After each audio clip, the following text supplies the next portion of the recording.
es verdad, y el cine es una verdad 24 veces por segundo. Jean-Luc Godard.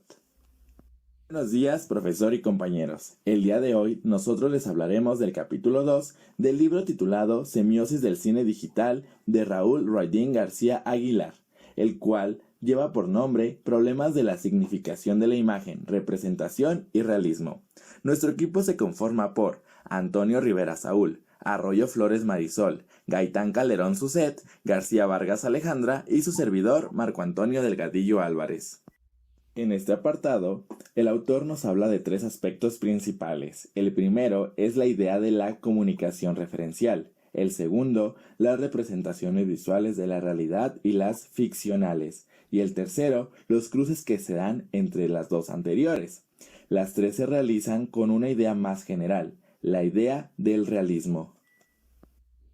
La primera parte de este capítulo se titula Cine y realidad, la cual se basa en el valor de la verdad de la imagen, uno de los primeros y más importantes cuestionamientos sobre las posibilidades de la fotografía y el cine, ya que en términos generales, su especificidad deriva gracias a que registran de manera directa los elementos que se encuentran ante las cámaras. Pero, ¿qué es la realidad en el cine?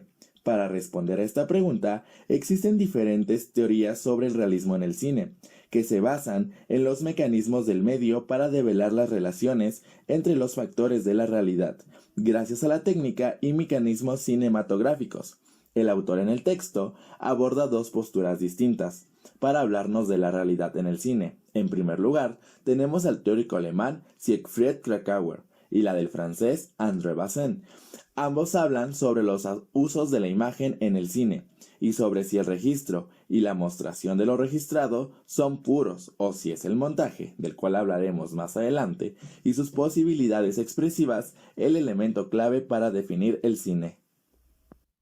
Para Bazin, la fotografía es la manifestación artística que logra capturar la realidad, el mundo de los objetos que se desarrolla frente a la cámara, artefacto que a su vez libera al hombre de su intento por replicar el mundo de los objetos, momificándolo.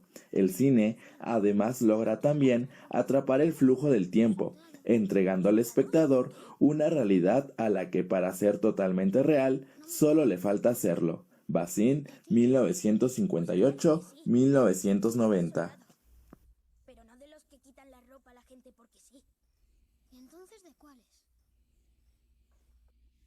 Como acabamos de escuchar, para Bazin, la fotografía en el cine y el cine mismo son más que la representación de la realidad a través del aparato en sí, o sea, de la cámara, sino que es más bien la captura de un tiempo en espacio determinado. De ahí la metáfora, artefacto que a su vez libera al hombre de su intento de replicar el mundo de los objetos momificándolo. Es entonces que para Bazin el cine logra materializar la paradoja de momificar el cambio. Él además nos aporta una triple idea de realismo. La primera es el realismo técnico, derivado de la existencia de la cámara y su presencia en el mundo. La segunda es el realismo estético, se basa en las elecciones del autor cinematográfico, capaz de imponer un punto de vista a través del encuadre, mostrando así una realidad construida, solo dejando ver una pequeña parte de todo el universo de posibilidades. El tercero es el realismo ontológico, conjuga los anteriores para buscar la verdad, y da como resultado también el carácter del ser cinematográfico. Por otra parte, según Kracauer, en Teoría del cine, la redención de la realidad física 1989 puede entenderse más como un realismo funcional, que sirve para reproducir los perfiles de las cosas y documentar la existencia. Este teórico, al igual que Bazin, parte de la fotografía y de sus mecanismos como base de la expresión fílmica, siendo la captura de la realidad la esencia del medio fotográfico.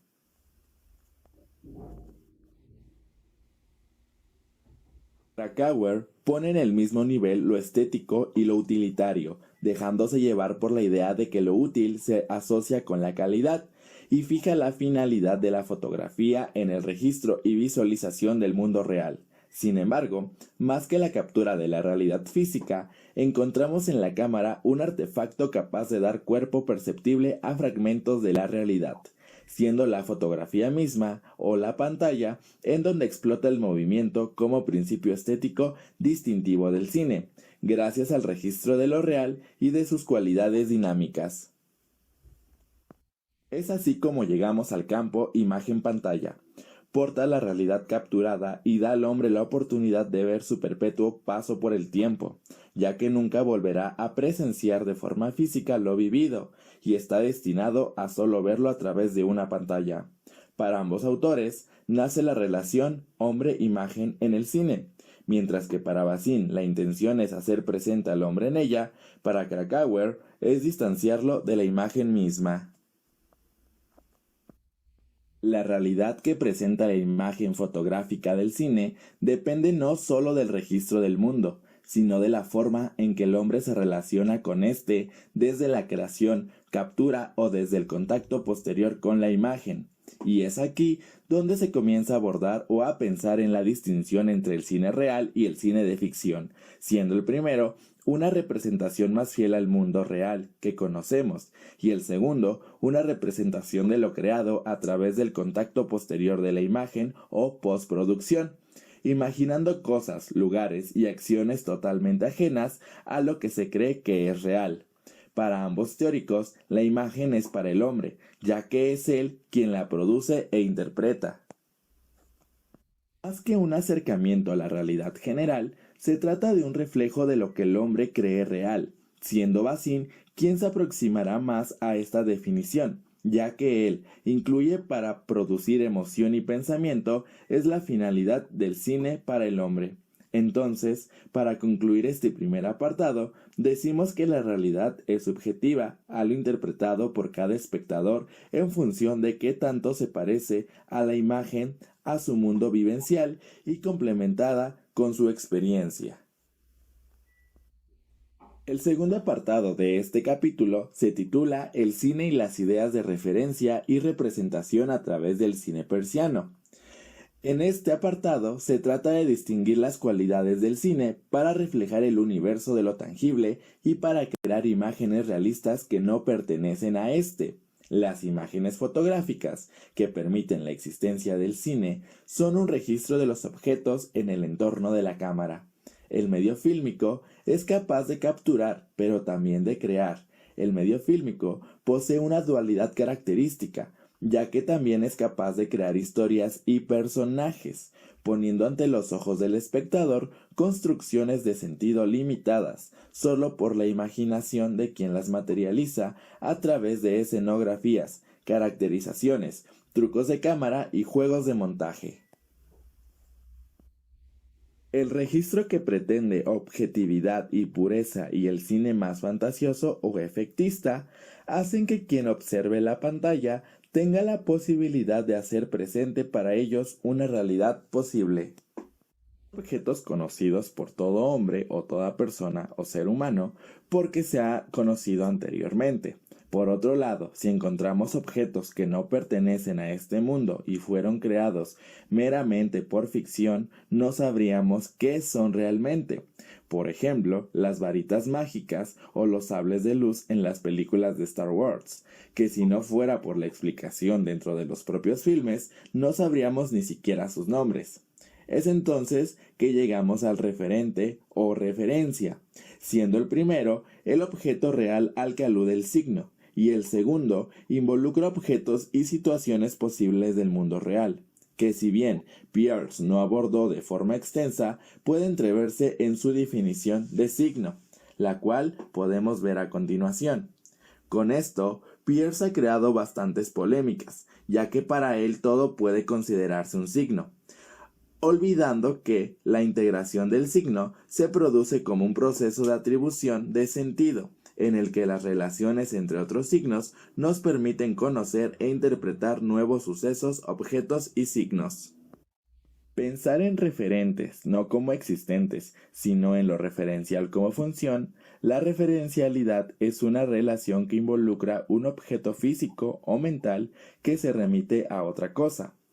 O entendiéndolo de otro modo, es la función o propiedad mediante la cual un signo lingüístico remite a un objeto del mundo exterior. Como podemos ver en la definición de Jaime Nubiola, entendemos entonces que si bien los signos son objetos que están presentes en nuestra realidad, no se niega la posibilidad de crear signos ajenos a ella, presentes en otra realidad, al final, que es la realidad en sí, sino solo la representación e imaginación de los seres humanos. A continuación, mi compañera Marisol abordará más a fondo este tema.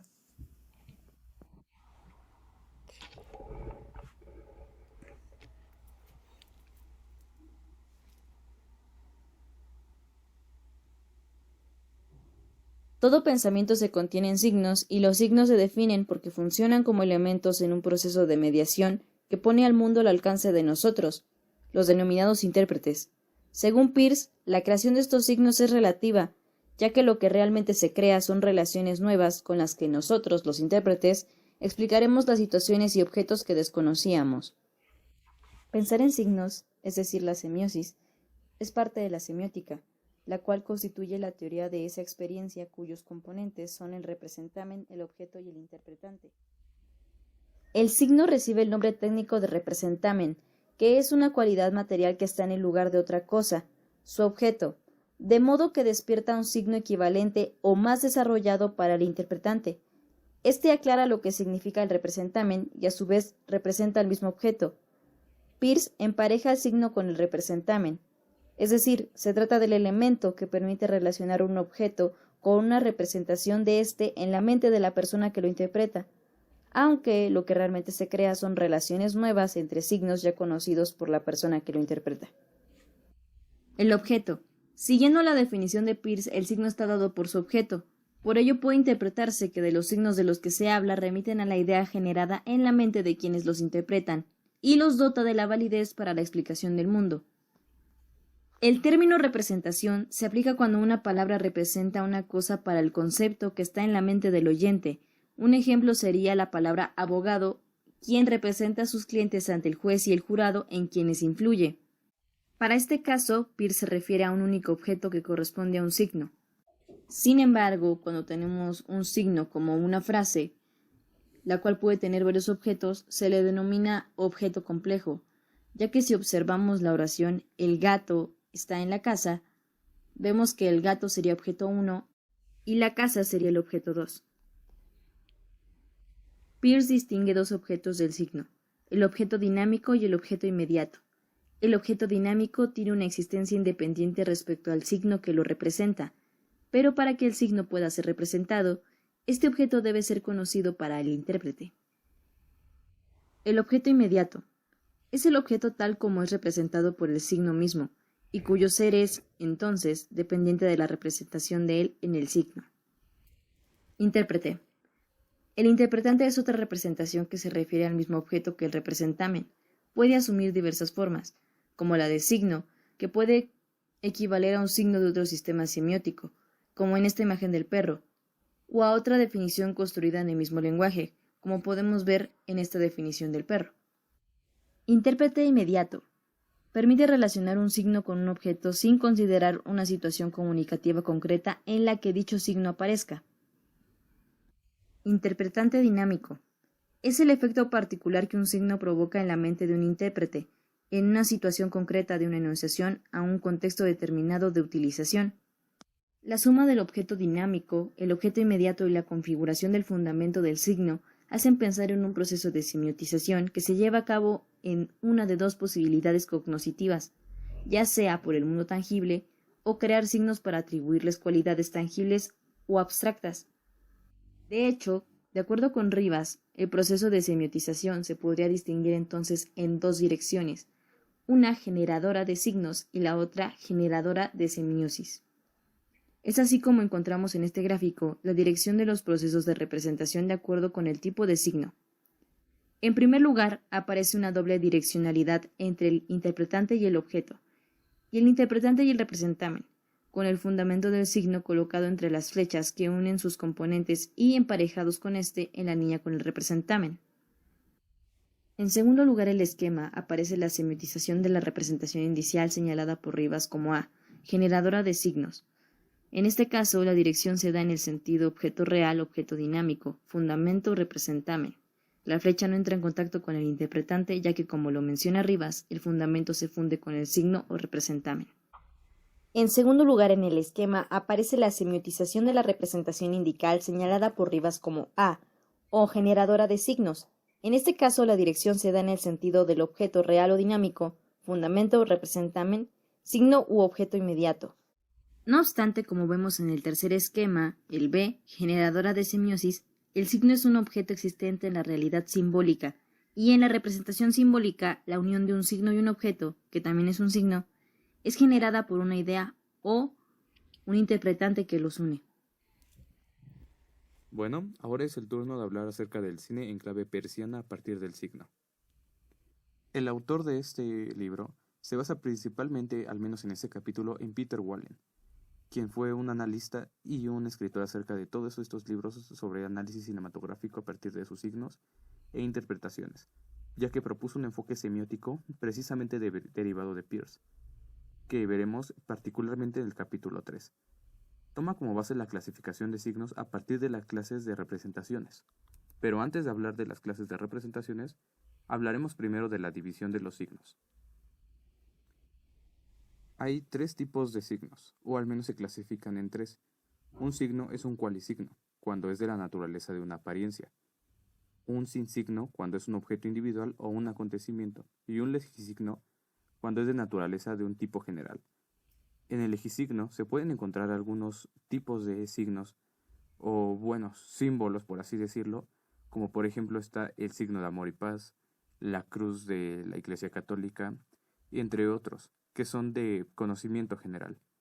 El sinsigno se refiere más a un objeto individual, algo que no tiene como tal un eje temático o un acontecimiento, algo que refiere no tanto a algo sustancial o a algo material, refiere más, como ya dice su nombre, a algún acto o algo que involucra muchísimo conocimiento previo del espectador, mientras que un cualisigno tiene que ver más con la identidad y la temática de alguna marca, se basa de naturaleza de una apariencia.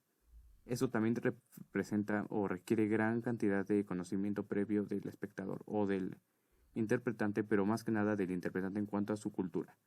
Como un ejemplo tenemos una botella de Coca-Cola, que dentro de nuestra cultura la conocemos, ya la icónica marca de refresco. Primero habría que diferenciar entre lo que es un legisigno y un cualisigno. Un legisigno tiene una identidad definida, como los ejemplos que ya habíamos dado acerca del signo de amor y paz, o la cruz de Jesucristo, o cualquier otro símbolo. Esos tienen una identidad porque ya tienen un trasfondo, ya tienen todo un contexto detrás de ellos.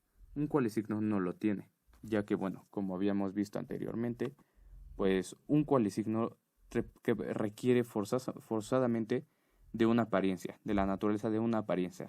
Requiere que se le designe, por lo tanto, una identidad, pero no la tiene definida. Mientras tanto, de acuerdo con Peirce, los signos se clasifican en 3 cualidades. La primera es cualidad, pero que viene más con las cualidades o características del propio signo en cuanto a lo observable.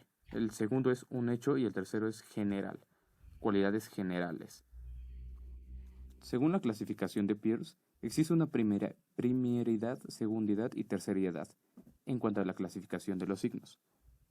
La primeridad consiste en cuanto a sí mismo de los signos, como el cualisigno, sinsigno y legisigno, y en cuanto al intérprete, el rema, el designo y argumento en el que hablaremos más adelante. En la segundidad se habla en cuanto al objeto, el índice, el icono y el símbolo. Y la terceridad tiene que ver con la conjugación o cómo se comportan estos 3. En cuanto a la primeridad, según Peirce, el signo tiene como en sí mismo, el signo en sí mismo, el signo con relación con su objeto, el signo en relación con su intérprete. Y estas, a su vez tienen que ver con la segundidad y la terceridad. Pero, el signo, como una cualidad o cualisigno, tiene precisamente que ver con todas esas características y, si bien no tanto con su contexto, sí con lo que están formado y con la carga que representan.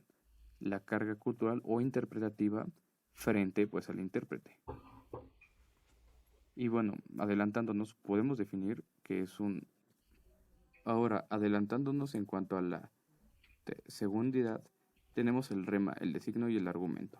Podemos definir al rema como signo que, para su interpretante, es un signo de posibilidad. El designo es un signo que, para su interpretante, es un signo de existencia real, mientras que el argumento, para su intérprete, es un signo de ley. Ahora hablaremos del entendimiento de los signos. Este entendimiento se da de acuerdo a la forma y a la función que tengan en un texto. Para hablar acerca de ello, hablaremos como, por ejemplo, cuando se habla de la forma y la función, se habla, por ejemplo, de cuando se expresa un hecho y siempre la expresión palabra para referir a la cantidad de palabras que hay en una página. Ahí se está hablando de la función. Mientras que para la forma hablaremos sobre la aparición repetida de una palabra en un texto que puede interpretársele de acuerdo con la semejanza en las cualidades de cada signo identificable, que remiten al mismo sentido. Además de que los signos también se clasifican según su relación respecto a sus objetos dinámicos, dando paso a los tipos de signos peircianos. Aquí ya hablamos del icono, el índice y los símbolos. Bueno, el icono se define como el signo que está determinado por su objeto dinámico, en virtud de su propia naturaleza interna. Un objeto dinámico es el objeto al que representará o al que estará atado el signo para poderse interpretar, este objeto que dará propósito al signo. El índice es un signo determinado por su objeto dinámico en virtud de estar en su relación real con este, por ejemplo un nombre propio. Y los símbolos, que están determinados por su objeto dinámico en virtud de que se entenderá de esa manera. Depende de una convención, un hábito o una disposición natural. Cuando hablemos de un símbolo, ese también se determina por el contexto sociocultural, así como también pues el conocimiento previo. Ahora hablaremos acerca de cómo se relaciona esas tres clasificaciones de icono, índice y símbolos con los propios signos o tipos de signos. Los símbolos son siempre legisignos, al sugerir una convención o un hábito. Son símbolos porque, nos remitimos otra vez al ejemplo de algún símbolo religioso, el propio símbolo de Superman muy ameno a la cultura popular, o cualquier otro símbolo que todo mundo conozca. Por lo tanto, son legisignos de carácter general. Un índice está en relación real con su objeto dinámico, como en el caso de la huella de arena, o como un nombre propio, que remite a quien lo produjo o a quien pertenece, mientras que un icono puede ser cualquier cualisigno, con base en la semejanza de las cualidades del signo y el objeto, así como también puede ser considerado sin signo cuando la semejanza radica en un hecho.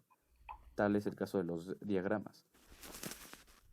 La Peirce clasifica esto en relación con su interpretante, y aquí es cuando se dan estos tres conceptos, los cuales ya habíamos mencionado: el rema, el disente y el argumento. El rema se define como un signo que está representado en su intérprete, significado como si fuera un carácter o una marca, o siéndolo así. Un disente, un signo representado en su interpretante, significado como si estuviera en relación con su objeto. Y un argumento, un signo que está representado en su intérprete, significado o como si fuera un signo del interpretante. El interpretar es en sí mismo una forma de conocer. El conocer delimita o va a estar, va a definir la forma en que vamos a interpretar de acuerdo a nuestro conocimiento previo, ya sea de cualquier contexto o cualquier materia o cualquier aspecto. Para ello, y también relacionado al anterior, tenemos la siguiente clasificación por triadas: del representamen, objeto e intérprete, cualisigno, icono y rema, sin signo, índice y designo, legisigno, símbolo y argumento. La combinación de esa tabla dan como resultado 10 tipos básicos de signo, destinado precisamente a las formas de conocer. Todas poseen al menos las tres dimensiones: sensación, relación y convención. Para este punto, el autor menciona a Cassetti. Cassetti basa su teoría o su explicación acerca del realismo en base a tres autores, al mismo Peter Wallen, a Words y a Metz. A Wallen lo retoma desde la teoría de Peirce y su clasificación de los signos. A Words desde un translingüismo orientado a la comunicación con un polo emisor y otro receptor, un esquema de comunicación básica. Y Metz desde la semiología saussuriana y las nociones de paradigma y sintagma. Pero en quien más se enfoca es en Peter Wallen, a quien hemos también referido a lo largo de este apartado. Cassity se enfoca principalmente en Waller porque una importancia a la relación de la imagen fotográfica del cine con su objeto, destacando que hay filmes más propensos a ser analizados desde pues su explicación como uno u otro tipo de signo, de icono, índice y símbolo, pero eso digamos por la crudeza o la manera tan deliberada en que se revelan las imágenes o se le otorgan al intérprete, sin una explicación previa, basándose siempre en los conocimientos que el propio interpretante ya tenga. Para ejemplificar mejor toda esa explicación acerca del índice, de los signos y símbolos, tomamos como ejemplo el siguiente video, en el que nos muestran fragmentos de diferentes tipos de película, partiendo principalmente con El Resplandor. Aquí el juego con diferentes tipos de símbolos y signos, principalmente cuando se trata de esta escena de las gemelas, en el que se utiliza principalmente un índice al referirnos a dos de las mujeres. O un caso más particular es también, por ejemplo, en La lista de Schindler, de Steven Spielberg, en la que, bueno, estando toda la película en blanco y negro, se hace alusión a un tipo de signo, un color en específico, para resaltar algo de importancia. Mientras que un ejemplo de un símbolo se puede ver en Man of Steel, de 2013 en Zack Snyder, donde, bueno, al personaje principal se le ve extendido de brazos como dando referencia al símbolo precisamente de la cruz de Jesucristo, utilizando parte del conocimiento que tiene el espectador para relacionarlo, digamos, a un carácter más religioso. Mientras que en Scott Pilgrim contra el mundo, esta película tiene pues diferentes tipos de referencias y demás tipos de signos y símbolos, pero resalta mucho los tipos de, digamos, hematopeyas que el protagonista salta al hacer alguna acción. Estos son un tipo de, digamos, símbolos, pues ya que tienen un carácter general. Sabemos lo que significa un rayo, una calavera o un corazón, que resaltan a su alrededor dependiendo del tipo de emociones que estén cargadas de la escena. Otro tipo también de ejemplos se pueden dar en The Shutter Island o La Isla Maldita, en el que, bueno, se hace alusión por medio de los propios objetos a lo que puede significar la escena o la situación. Aquí se utiliza un juego contrario, en el que en lugar de utilizar pues símbolos propios o iconos, se trabaja más bien con los propios objetos, para que entonces el intérprete, en lugar de observar símbolos o iconos, observe los propios objetos y en base a ello haga referencias a lo que puede significar un peligro, alguna sensación y demás. Continuando con Wallen, bueno, este explica, digamos, todo de los signos y demás a partir del realismo. Un realismo que parte de las teorías de André Bazin. André Bazin decía que los filmes deben ser hechos como los de Rossellini, fragmentos de realidad cruda cuyo significado solo puede emerger a posteriori gracias a otros hechos que pueden, bueno, ocurrir en la mente del espectador u ocurrir en este proceso de construcción previa. André Bazin, en su libro ¿Qué es el cine?, podemos decir que esencialmente lo aborda de esta manera todo ese asunto del realismo y los signos. Lo aborda desde esta tríada, la cual es la imagen, el objeto y el sujeto. Una imagen que da pie al objeto o un objeto a la imagen, pero que el sujeto logra observar ambas y con ello interpretarlo, por medio claro de un orden de qué designa primero, si el objeto a la imagen o la imagen al objeto. Ya hemos hablado también de la imagen cruda. Bueno, si bien la imagen cruda también significa una revelación, y la revelación también es una forma de significar. ¿Por qué? Porque da pie a la interpretación de lo indicial y del indicial a lo simbólico. Todo esto proporcionado por la aparición de los interpretantes que convocan a la mente del espectador por el conocimiento que se tenga por el contexto de la película. Eso quiere decir que la imagen cruda, una sola imagen, puede representar diferentes cosas de acuerdo a la mente del espectador. No hace falta poner en contexto porque el interpretante ya estará produciendo en su cabeza diferentes tipos de situaciones. Como tal, lo da el ejemplo de un barco.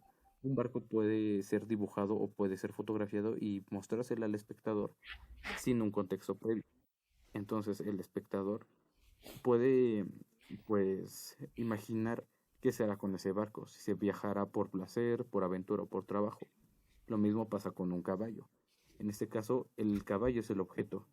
El interpretante es, digamos, la imagen que se formulará alrededor del caballo, un establo, un rancho, eh, no sé, quizás una batalla en el viejo oeste.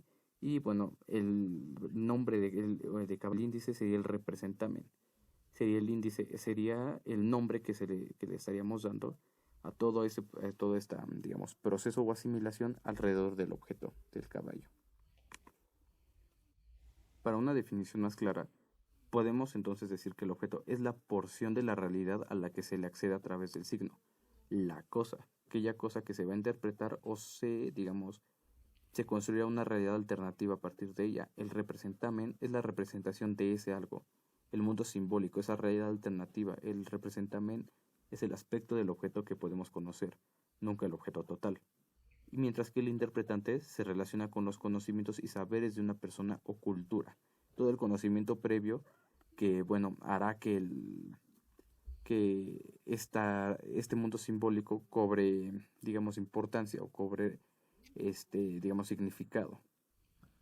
Sin embargo, esta aproximación al realismo tiene un problema, y es que solo toma como guía únicamente la relación del signo con su objeto, excluyendo, digamos, todas las posibilidades que puedan ser derivadas de la relación de los signos con los interpretantes que los explican. Esto es algo complejo, pero en términos más sencillos se puede decir a que no tome en cuenta todas las posibilidades que puedan formularse o todos los mundos imaginarios o realidades posibles que puedan ocurrir dentro de la mente del espectador o del interpretante. Podemos relacionar la hora con un reloj, pero no podemos tomar en cuenta qué significa esa hora, todo aquello que el interpretante puede imaginar, por así decirlo. Es un tema algo complejo, pero en términos muy sencillos se refiere a eso, que no tome en cuenta todas las múltiples posibilidades que el espectador pueda formular o pueda crear.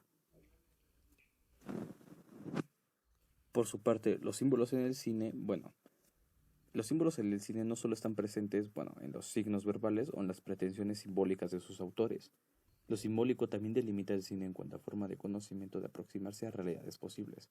Para hablar de ello, Wallen toma como ejemplo el cine de Einstein, en el que principalmente si bien se van grabando imágenes en bruto, o mostrándose una cotidianidad sin un contexto previo, se apoya precisamente del conocimiento que ya tenga el espectador, pero lanza imágenes o signos, pero de diferentes campos, en experiencias diarias que pueden ser relacionadas con lo común o lo cotidiano, en lo simbólico y lo significado, no solamente digamos en lo cultural, sino también en otros aspectos como puede ser la música o la religión o incluso hasta creaciones infantiles, lo científico y lo racional verificable, como por ejemplo las matemáticas, así como la reflexión de verdades apoyándose de filosofía. Ya por último queda hablar de Gianfranco Bettini, su semiótica para el estudio audiovisual en el índice del realismo, en las cuales plasma sus ideas sobre cómo estudiar la indicialidad del cine, identificada como característica lingüística del medio, la indicialidad como consecuencia de la derivación fotográfica de este medio. Él decía que es la misma fotografía ahora vista como principalmente icónica. En consecuencia, el cine vende iconos como si fueran índices. Él toma en cuenta las tres dimensiones, la icónica, indicialidad y simbólica, para argumentar que el sujeto como espectador dotado de cuerpo está frente a las imágenes que se integran en el papel productor simbólico. Por lo tanto, se para en un universo audiovisual, pero que no reacciona sobre todos los órganos sensoriales. Esto da como si una producción de prótesis simbólica, una sustitución de los sentidos no estimulados, un fingimiento de funcionamiento receptivo de los órganos no estimulados. Se trata de meterse en la película y vivir la ficción aunque como tal no sea real. Plasmar lo real como si lo fuera. De alguna forma, como decían, se trata de que lo único que haga falta es que sea real. Aunque existen diversos investigadores que han realizado estudios sobre la relación del signo propuesto por Peirce dentro del cine, como se explicó con anterioridad, mencionaremos a dos de los más destacados a continuación. El primero de ellos es el filósofo francés Gilles Deleuze, considerado uno de los más grandes pensadores del siglo XX, quien escribió numerosas obras de política, historia de la filosofía, literatura, pintura y cine. Inclusive, su gran pasión por el cine le llevó a participar en la película francesa de 1973 del director Michel Rosier, Georges Cui, donde interpreta al político, filósofo y escritor francés Félicite Robert de Lamennais. Dans la famille et dans la société sont injustes et barbares. Pouvez-vous préciser votre pensée?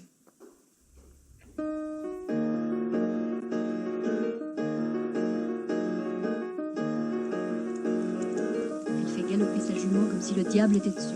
Je veux être plus que préférée, nécessaire, indispensable. En train de se masturber dans un pré. Parce que dans son temps, ça n'existait pas. Vous croyez que c'est une invention nouvelle? Pourquoi avoir choisi le nom de George Sand?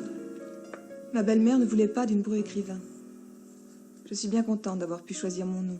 Quand je lui demandais de la tendresse, elle me faisait la leçon. Encore une fois, vous allez faire scandale. Bonheur à celui par qui le scandale arrive. Si souvent, j'ai eu l'impression que c'était elle qui était ma mère. À bas le sexe et la révolution. Vive la castration, la répression, l'inhibition et la thésaurisation. Je suis un peu malade et folle. J'ai des velléités d'en finir, plus prononcées aujourd'hui qu'à l'ordinaire. Comment veux-tu que je m'explique à toi? Je serais bien en peine de m'expliquer à moi-même.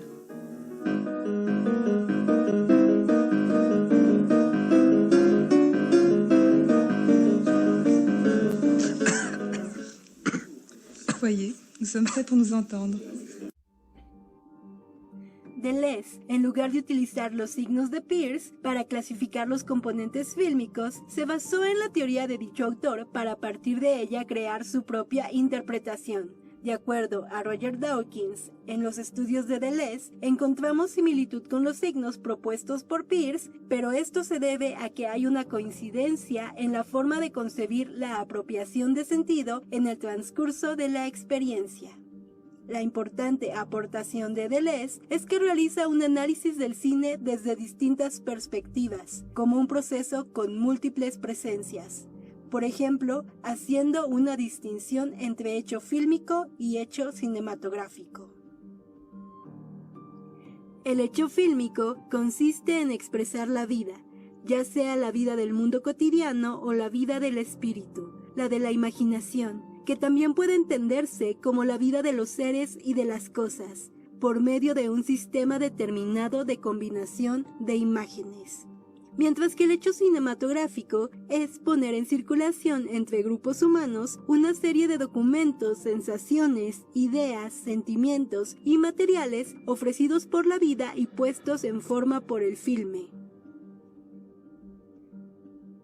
Otra de sus aportaciones es el estudio del movimiento y su significado en el cine. Deleuze menciona, el movimiento que pasa entre las cosas parte sin duda de un universo de imágenes, pero no de imágenes percibidas por un sujeto como representaciones del mundo, sino de imágenes en sí mismas y para ellas mismas.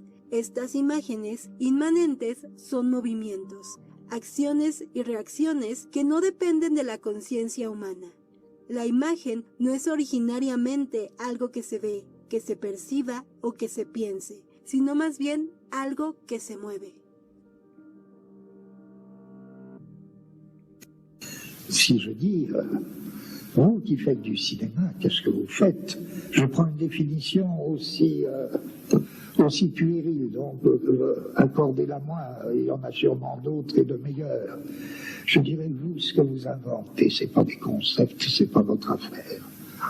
Ce que vous inventez, c'est ce qu'on pourrait appeler les blocs de mouvement duré.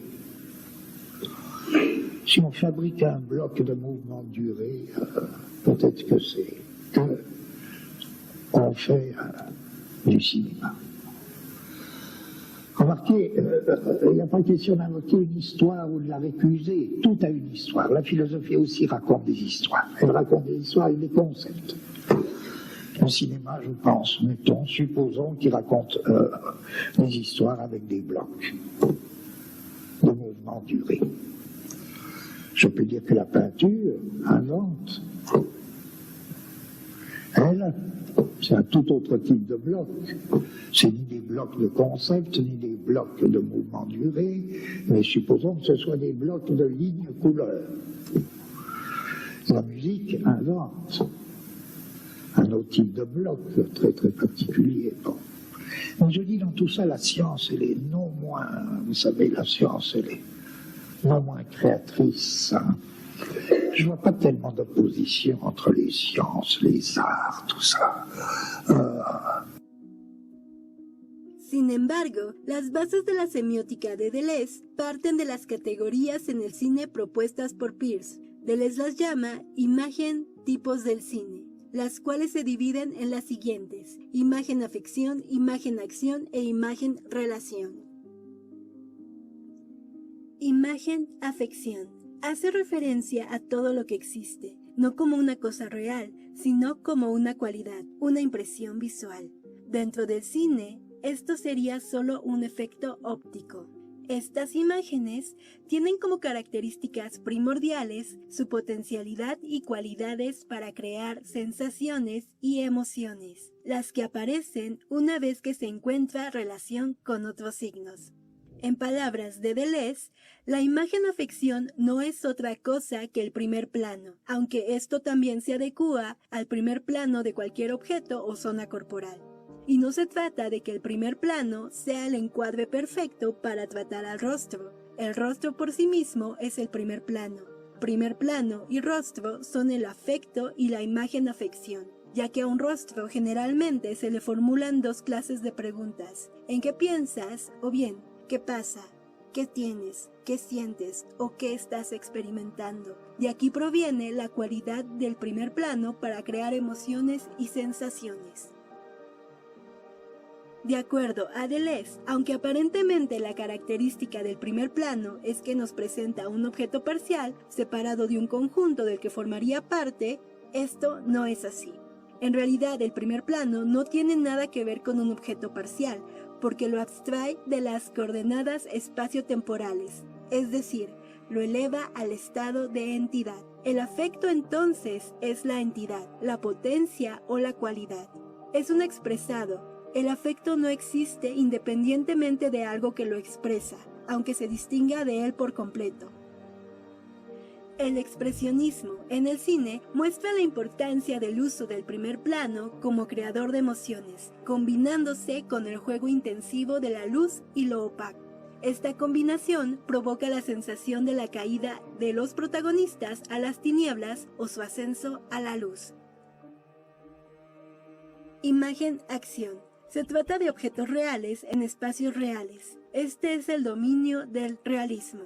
Cuando hablamos de imagen-acción, se hace referencia a un espacio-tiempo determinados, de manera geográfica e histórica. Aquí las sensaciones y los afectos se encuentran en comportamientos proyectando pasiones o emociones, que en la imagen-afección se infieren. En otras palabras, nos aproximamos al realismo. Y por último, la imagen-relación. Se ocupa de relaciones lógicas. Está definida por actos que crean interpretaciones, las cuales remiten al elemento del sentido o sensación de relaciones por medio de la lógica o intelecto, por lo que es acompañado por el uso de palabras como porque, aunque, por lo tanto y ahora bien. La imagen mental o imagen ligada al pensamiento, que se encuentra en la imagen-afección e imagen-acción, se trata de un pensamiento indirecto, mientras que para Deleuze la imagen-relación propone una paradoja filosófica. Un objeto de pensamiento solo puede ser algo que existe fuera del pensamiento. Llamaremos objeto de pensamiento a un objeto que existe independientemente del pensamiento y que sin embargo solo puede ser captado por este. Es una relación. Y solo las relaciones son objetos de pensamiento. Ne sont que des insectes malfaisants et doivent être considérés comme tels. par les forces du prolétariat international. Elle nous emmerde qu'on la fusille. Et lui? Lui aussi.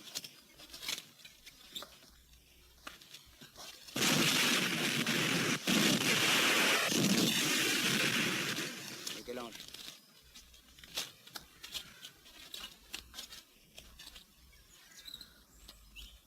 On va lui mettre ça sur la tête.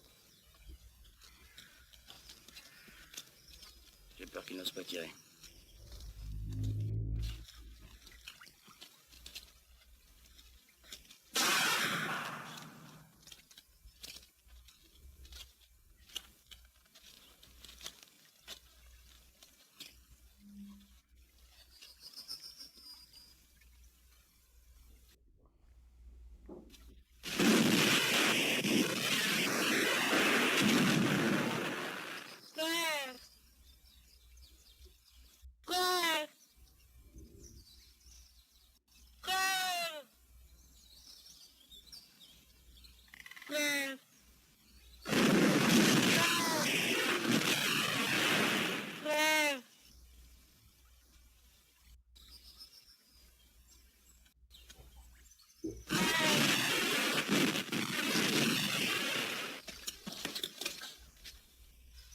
Vous avez quelque chose à dire avant de mourir? Je voudrais réciter une admirable fable de Mayakovsky. Laissez donc. C'est la vitesse de la mort. Pourquoi irait-elle rôder dans le fort? Vous n'avez pas honte de croire une fable? Simplement, quelqu'un pour sa fête ordonna cet intervalle, inventa ce tir, tandis que lui battait des paupières. Charmant carrosse, simplement semblable au canon. Et le masque n'est pas un gaz, simplement un jouet farceur. Voyez, dans sa course, une fusée prend les mesures du ciel.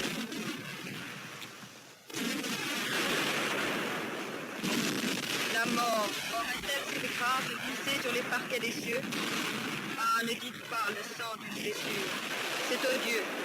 Simplement, pour honorer les héros, on les avait parés d'œillets. Bien sûr, le cerveau ne veut le comprendre. Un exponente que hace uso de la imagen-relación es el director británico Alfred Hitchcock. En la imagen dentro de las obras de Hitchcock, la acción no es más que una trama que remite a la cadena de relaciones. Sus películas están constituidas por un tejido de relaciones que el espectador puede descubrir antes que el personaje. Es un caso extraordinario para hacer comprender este juego de la relación.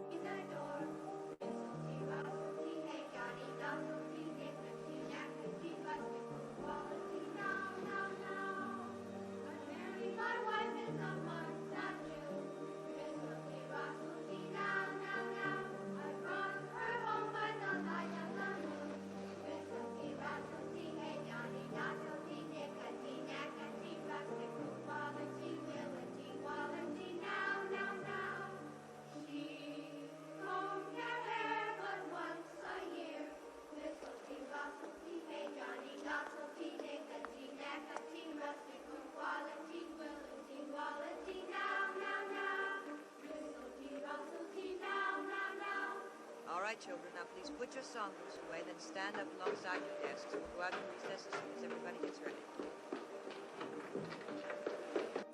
El último autor del que hablaremos que retomó los estudios de Peirce es Johannes Erhard.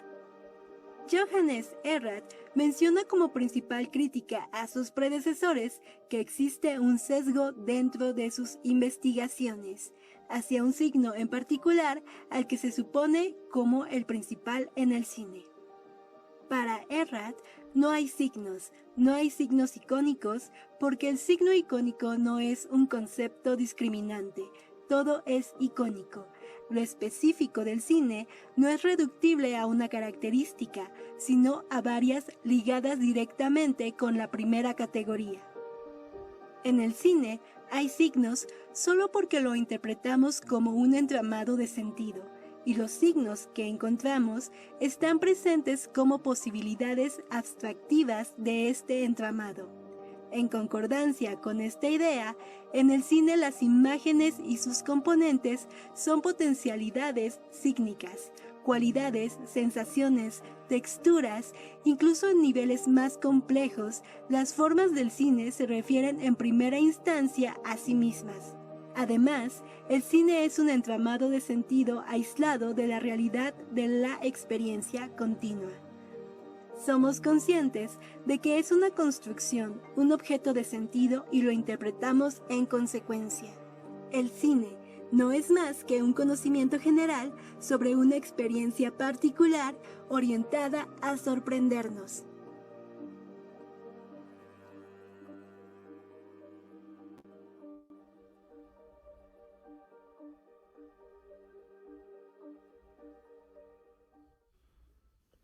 A partir de los años 30, surgió un término para referirse a los filmes que tienen como propósito mostrar y narrar los hechos reales. Se trata del cine documental. Este apartado va dedicado a la idea del cine de realidad y su contraparte ficcional, partiendo de dos tipos de signos, el índice y el discente. El signo de índice tiene una relación de continuidad o que deja algún tipo de rastro o marcas con el objeto que está mostrando. Un ejemplo de ello puede ser las huellas de un animal, las cenizas de un cigarro, etc. En el estilo documental, esto quiere decir que sería un error enunciar la conclusión general más allá del objeto concreto que se muestra. Y también que la cámara no debe dar señal de su presencia a través de ángulos o movimientos que sean notorios. Su presencia debe explicar a sí misma y no debe recurrir a la casualidad narrativa. Y bueno, todo esto también es un vínculo entre la muestra y lo mostrado. En el libro dice que los audiovisuales son especialmente aptos para la indicialidad. Esto quiere decir que si el lenguaje no fuera usado, los audiovisuales serían como fotografías sin títulos de personas u objetos no familiares. Ehret dice que es necesario mantenerse dentro de los márgenes señalados para que el filme se considere documental. En cambio, Nichols no se limita a las prohibiciones formales de un género para definirlo. Él apoya la idea de que las creencias del espectador son relevantes para interpretar un filme. Pero a pesar de ello, y aún escapando de las restricciones simbólicas, portan marcas para ser juzgados como documental. Estas marcas son a nivel exterior al registro, tales como pueden ser las características de un filme en la cartelera de cine, las reseñas, las críticas, los análisis de terceras personas, el conocimiento previo del espectador sobre la película misma o sobre su contexto sociohistórico, o incluso en los recursos expresivos verbales, ya sean los gráficos o los sonoros, todo esto que esté dentro del propio filme. Discente, un signo de la existencia real. El documental está más cerca de esto, ya que éste debe interpretarse como propio de lo real. Aquí también entra la ficción, ya que tiene mayor libertad imaginativa sin escapar de la interpretabilidad. A partir de la idea de Peirce en torno a que los signos son siempre ficciones que están en el lugar del objeto en un sentido de representatividad, y nos servimos de ellos para poner en común estos objetos sin requerir su presencia, la dimensión de realidad es inevitable en esta conexión. Así se da a través de una cadena de signos. De este modo, la capacidad del espectador para reconocer como real o como ficticio cualquier hecho está mediado por los signos que le dicen que debe interpretarlo como tal. En conclusión, para que sea posible abordar un audiovisual en términos de ficción o no ficción, debemos hacerlo desde la aceptación de sus posibilidades narrativas. Peirce dice que los objetos se dividen en ficciones, sueños, etc., por un lado, y en realidades por el otro. Los primeros son los que existen solo en tanto uno los imaginemos. Los segundos son los que tienen una existencia independiente de nuestra mente. Pero más allá de la intención de Peirce de abordar lo real y lo imaginario, y no únicamente sus representaciones, es posible percatarse de que esta discusión afecta a la mayoría de los teóricos del cine, principalmente porque parten de una postura de la realidad.